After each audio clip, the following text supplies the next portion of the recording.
mga kabi at welcome back muli sa ating munting channel mga kabi. At magandang araw sa ating lahat mga kabi. Ngayon ay araw ng Martes, August 22, 2023 mga kabi. Yan. So medyo matagal-tagal akong hindi nakapagpakita sa inyo mga kabi dahil sa ako ay hindi nakagawa ng mga bagong videos mga kabi. Dahil sa ako ay nagiging busy sa aking trabaho bilang isang PUJ conductor mga kabi. Yan. So, ang episode na ituturo ko sa inyo ngayon mga kabi ay patungkol sa isang tanong ng ating kahabi na kung paano daw i-raise yung mga beta fries nang hindi gumagamit ng mga live foods, hindi gumagamit ng egg yolk, kasi nga daw yung egg yolk ay minsan nagiging sanhi pa ng pagkamatay ng mga fry mga kabi. At minsan din dahil sa egg yolk ay nagkakaroon ng mga kiti-kiti mga kabi at kinakain yung mga beta fry mga kabi.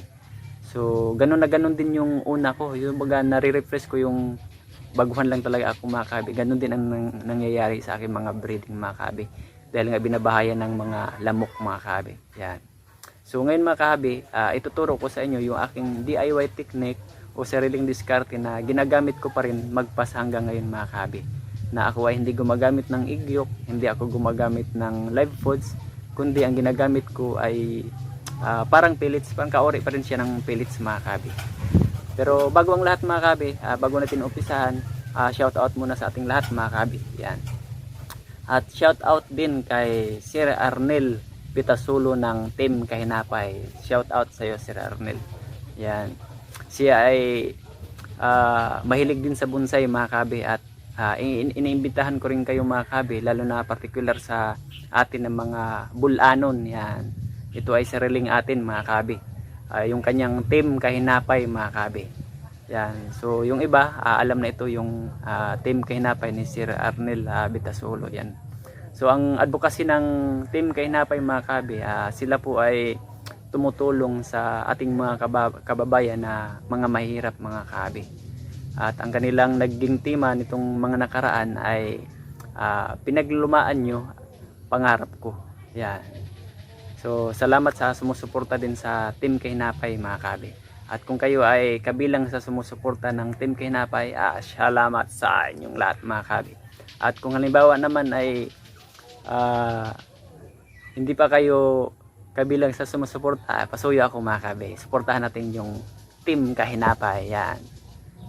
So para naman mas makilala pa yung Team Kahinapay ni Sir Arnel at mas lalong makakatulong sa ating mga kababayan, kasi kapag mas makikilala yung kanyang Team Kahinapay ay marami na ring mag-aabot ng tulong, kasi yung mga tinutulong nila mga kabi ay galing din sa ating mga kababayan na medyo maganda ang lagay sa buhay at sila ay nag-aabot ng tulong kahit pa yung mga gamit na pinaglumaan o kahit anong klaseng tulong mga kabi. At yung Team Kahinapay na ang nagpapaabot doon sa bawat bahay ng ating mga kababayan doon sa mga malalayong lugar para lang makatulong mga kabi. Kaya ating suportahan mga kabi dahil ito ay sariling atin, bulanon tayo mga kabi. Yan. So tuloy tayo mga kabi. Yung ating vlog ngayon ay hindi lang sa mga bulanon mga kabi. Ito ay para sa lahat, kahit sino na nararating na ating videos na ito mga kabi. So tara mga kabi, umpisahan na natin at para malaman natin agad at wala nang intro diretso, tara let's.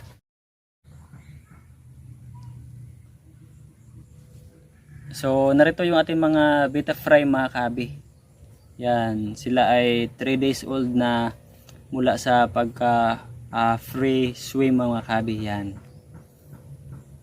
Yan, sila ay kulang-kulang 100 mga kabi. Yan. Tapos ito namang kabila mga kabi ay 1 month old mga kabi. Yan. Sila ay fry naman ng ating Copper Avatar mga kabi. Sila ay offspring mga kabi. Yan. So ang pinapakain ko sa kanila mga kabi ay ito mga kabi. Yan. Flakes mga kabi.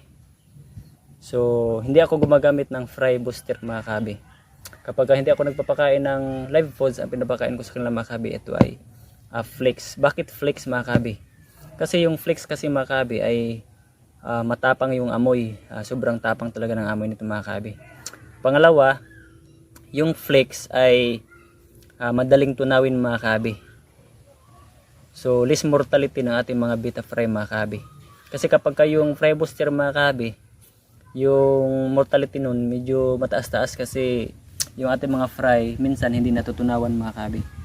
Tapos pangatlo, yung flakes mga kabi, itong flakes ay hindi bumabaho sa tubig mga kabi. Kasi madali siyang kuhanin kapag halimbawa may extra o sobra na hindi naubos mga kabi. Sungkitin lang natin, kuhanin na natin, so hindi babaho yung tubig mga kabi. Yun yung advantage mga kabi. So paano ko ba ito pinapakain mga kabi? Yan. Ito mga kabi, kukuha lang tayo ng kunti mga kabi. Yan, maliit lang. Kasi kaya nga nilagay natin sa maliit na lagayan mga kabi, yung ating mga beta fry, para mabilis lang maamoy yung pagkain mga kabi. Kasi kapag yung malaki talaga yung lagayan, so hindi na nila maamoy o mahirapan sila mag-amoy nun. So hindi nila matutukoy. So hindi sila makakakain mga kabi. Kaya maliit lang talaga mga kabi. At yung lalagay natin mga kabi ay maliit lang din. So take note din yung kulay mga kabi. Kung ano yung kulay na pinapakain nila natin sa kanila, yun at yun lang ang kulay na ipapakain natin sa kanila hanggang sa sila ay lumaki mga kabi. Kasi yung beta fry kasi tumitingin din sa kulay mga kabi, hindi lang sa amoy, tsaka yung sa kulay na nakasanayan nila mga kabi. Yan, so ang gagawin nito mga kabi, kukuha lang tayo ng konti. Yan, yung kaya lang nilang, kahit ganito nga hindi nila makayang maubos mga kabi. Yan, lagay lang natin ng ganito mga kabi. Yan, ganyan lang mga kabi. So hindi nila kakainin agad yan kasi amoyin pa nila yan, tsaka antay nilang lalambot yung flakes mga kabi. Yan, so parang pellets din, napapaglagay, hindi agad kinakain, inaantay na lumalambot mga kabi. So ang flakes ganun din mga kabi. Yan, tapos dun sa 1 month mga kabi, yan, kung mapansin nyo mga kabi, yung pinong yan, yung mga puti-puti, yan, yan yung pinakadumi nila mga kabi ng ating beta mga kabi, beta fry. So ganyan lang mga kabi, lagay kasi ang beta fish kasi mga kabi yan, lumalapit, natuka lang yan sila mga kabi. Yan, ganyan, tutuka lang yan, tapos tatakbo, tutuka ulit, tatakbo, ganyan yan. So dito naman tayo sa 1 month old mga kabi. Yan. So kunyari ito mga kabi, lalagay natin mga kabi. Yan. Depende yan sa dami na ilalagay nyo mga kabi kasi ito ay 1 month old na naman. Pero yung ganyang kalaki mga kabi ay mga kalahating araw bago nila maubos yan mga kabi. So sila ay 60 mahigit, 63 yata wari ko. So ito yung natira sa 100 mga kabi. Na ang papakain ko lang ay flex. So antay-antay natin mga kabi at kitang-kita natin yung pagkain nila after 5 minutes mga kabi. So ipopost na muna natin mga kabi para hindi naman haba yung ating video mga kabi. So ayan na mga kabi at kinakain na ng ating mga beta mga kabi. Yan. So naunahan ako mga kabi, yung sa ilalim yan, kinakain na nila. Yan. At dito naman sa ibabaw, tinutuka nila yung flakes mga kabi. Yan o yan.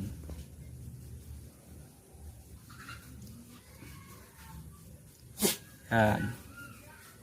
So ganun lang mga kabi kapag nahirapan kayo at ayaw yung gumagamit ng live foods dahil hassle nga magpapats ng BBS, flex lang ang ipapakain mga kabi. Pero depende na rin yan sa inyong desisyon mga kabi kung gagamit kayo ng fry booster. At pwede din naman na ang flex ay hindi buo na nilalagay mga kabi, pwede yung durugin kasi nadudurog yan mga kabi. Pero sa akin yung diskarte ko ay ganun lang para naman kung sakasakali may extra, may sobra, ay madaling sungkitin mga kabi. Yan. So depende na yun sa inyo mga kabi kung susundin nyo yung aking sariling diskarte mga kabi. Yan. So love na love nila yung flex mga kabi. Yan. So lumubog na yung ating flex kasi mabigat na dahil yung tubig sumisinip na sa kanya. Ayan. So dyan nila kakainin. So yung beta mga kabi, ganun nga, patuka-tuka lang. Yan. So So kaya dito ko pinopokus dun sa 1 month old na, kasi makikita natin yung pagtuka nila mga kabi. Kasi doon sa bagong bagong fry sim, mahirapan tayong makita kasi kahit dito nga sa aking malalaki na yung aking cellphone, yung camera ng Samsung Galaxy S ay nagbablur mga kabi, parang lumalabo, hindi ko makukuha na ng ayos doon. So pagka gumagalaw, hindi nag-auto-focus mga kabi. Yan. So malalaman naman natin mga kabi kapag kumakain ay nagkakaroon ng puti-puti doon sa flooring. Ibig sabihin yun yung pinaka dumi nila mga kabi. Yan. So medyo magalaw yung kuha ko, magalaw yung kamay ko mga kabi. So yan mga kabi, kita nyo yung pagkain nila mga kabi. Yan, so hindi na kayo mamumroblema ng pagpapakain ng inyong mga beta fry mga kabi. Yan, flakes lang. At yung flakes, ma-order natin sa Shopee mga kabi. Yan, so yung 1/4, may nabibili ako na flakes 1/4 ay 160. Yan, so depende yan mga kabi sa brand. So ito naman walang brand na nakalagay mga kabi, pero pare-parehas lang naman lahat ng flakes. Mayroon lang talagang seller na medyo mataas yung kanyang pagbibili mga kabi. Yan. So kapag halimbawa mga kabi ay hindi lang nauubos, yan pagdating ng hapon, kuhanin nyo na mga kabi. So kung sa paano nyo kuhanin mga kabi, ganito lang. Singkitin lang nyo, pwede nyo kuhanin nga sa kamay. Yan, makukuha naman yan. Yan. Ganun lang mga kabi. Yan. So at least may natutunan kayo sa aking video na ito mga kabi. Yan. Binalik uli. So sana naman mga kabi ay kayo ay makapagpadami na rin ng inyong mga beta mga kabi. So hanggang sa muli mga kabi, at salamat sa patuloy na pagsuporta ng aking munting channel na ito mga kabi. Babos!